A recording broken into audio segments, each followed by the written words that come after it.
இதோறும் கர்த்தருடைய வார்த்தையை கேட்க வந்த உங்களை ஆண்டவராகிய இயேசு கிறிஸ்துவின் இனிய இன்ப நாமத்தில் வாழ்த்தி வரவேற்கின்றேன்.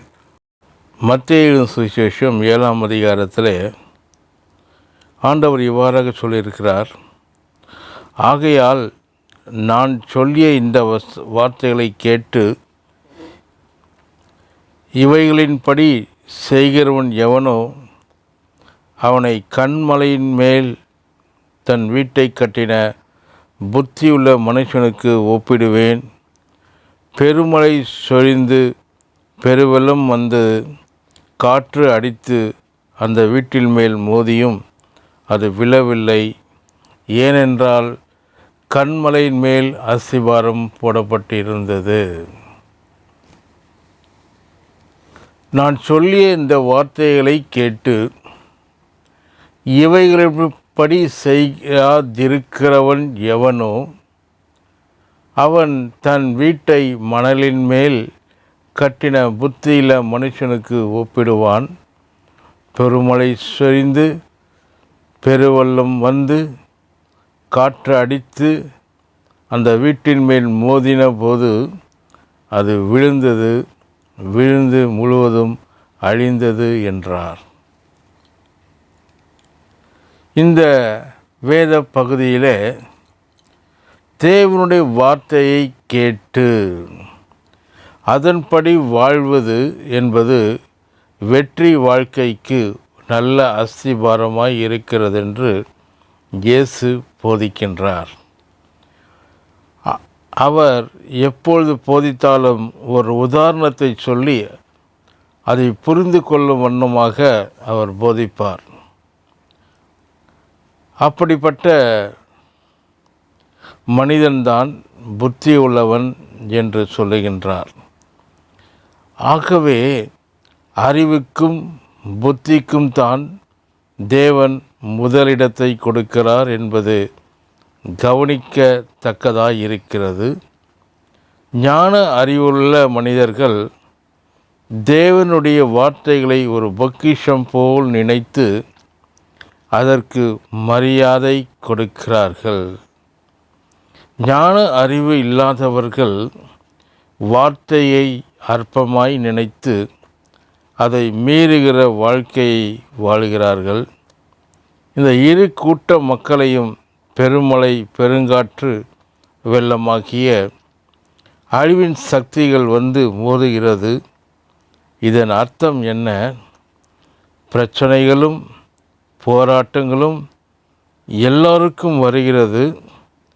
வசனத்தின்படி வாழ்கிறவர்களுக்கு, வசனத்தின்படி வாழ மறுக்கிறவர்களுக்கும் வாழாதவர்களுக்கும் வருகிறது. வசனத்தின்படி வாழ்கின்றவர்கள் தங்கள் வாழ்க்கையை உறுதியாய் நிற்கிற கற்பாறையாக்கிய வார்த்தையின் மேல் கட்டுகிறார்கள். பெருமழை பெருவெள்ளம் பெருங்காற்று அவர்களை அசைக்க முடியவில்லை, அவர்களை தோற்கடிக்க முடியவில்லை. ஆனால் வசனத்தின்படி வாழாதவர்கள் தங்கள் வாழ்க்கை உறுதியில்லாத மணலின் மேல் கட்டுகிறார்கள். பெருமழை பெருவெள்ளம் பெருங்காற்று வந்து மோதின உடனே அவர்களுடைய வாழ்க்கை வீழ்ந்து போகிறது. அவர்கள் தோற்று போகிறார்கள். ஒருவேளை அவர்கள் ஜெபிக்கிறவர்களாக கூட இருக்கலாம், உபவாசிக்கிறவர்களாகவும் இருக்கலாம்.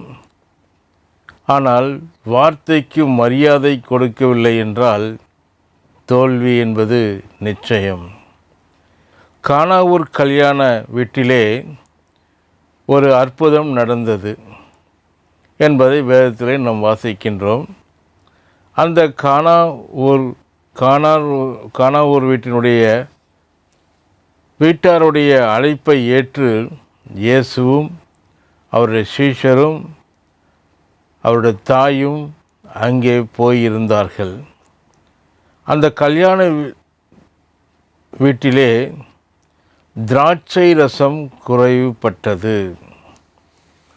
அவர்கள் இயேசுவின் தாயாகிய மரியாளிடத்தில் வந்து அதை அறிவித்தார்கள், இன்ஃபர்மேஷன் கொடுத்தார்கள், இல்லை என்று சொல்லி.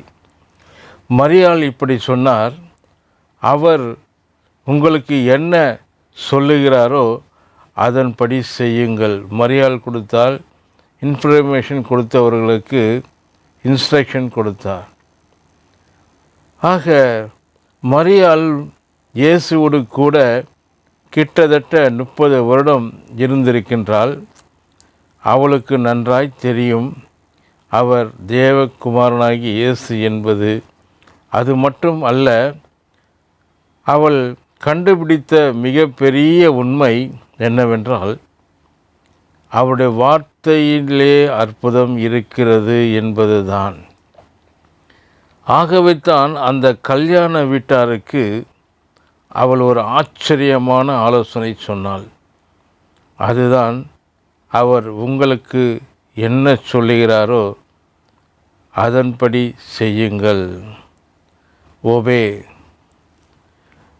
என்பது அவரிடத்தில் சென்று கண்ணீர் விடுங்கள், மன்றாடுகள் என்று சொல்லவில்லை, அல்லது உபவாசித்து சங்கிலி ஜெபம் ஏறிடுங்கள் என்று சொல்லவில்லை.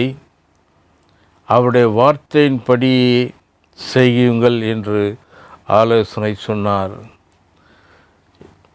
Information, introduce, invited. இந்த அதிகாரத்தில் இவ்வாறாக இருக்கின்றது. இந்த வார்த்தைக்கு நாம் செவி கொடுத்து இருப்போமானால் அற்புதங்களையும் அடையாளங்களையும் நம்ம குடும்பத்திலே அவர் செய்கின்ற வல்லவராக இருக்கிறார். கர்த்தர் தாமே இந்த வார்த்தைகளை ஆசீர்வதிப்பாராக, கேட்கின்ற உள்ளங்களையும் ஆசீர்வதிப்பாராக. ஆமென்.